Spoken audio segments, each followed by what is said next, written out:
une soirée de prière écuménique pour la Journée mondiale de la prière 2012 a eu lieu le 2 mars dernier en la basilique cathédrale Notre-Dame de Québec. En 1922, ce sont des femmes canadiennes qui se sont réunies pour prier ensemble pour la justice dans le monde.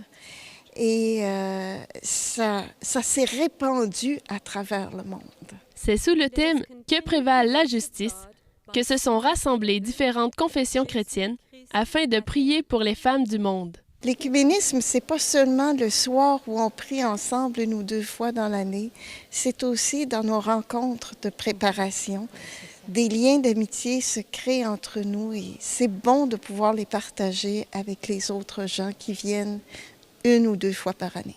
Les organisatrices nous expliquent leur motivation. Pour moi, c'est un grand plaisir chaque année. C'est pour souligner les droits des femmes. C'est en conjonction avec la Journée mondiale pour les femmes.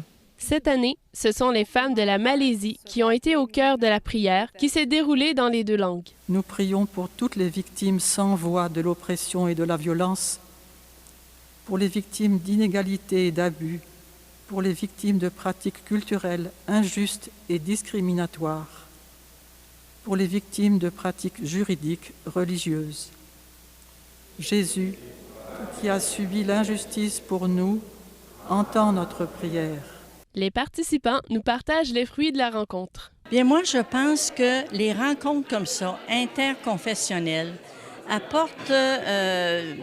produisent des liens, produisent la fraternité entre nous, qu'on voit plus nos ressemblances que de vraiment focusser sur les différences. Je pense une meilleure connaissance, plus de respect de ce qu'on a lu dans le feuillet, les prières qui avaient été préparées par les dames de Malaisie.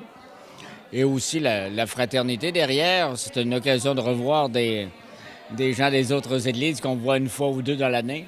And may the blessing of God, from whom all justice flows, the blessing of the Son who suffered injustice for us, and the blessing of the Holy Spirit who empowers us to work for justice and peace, be with us always.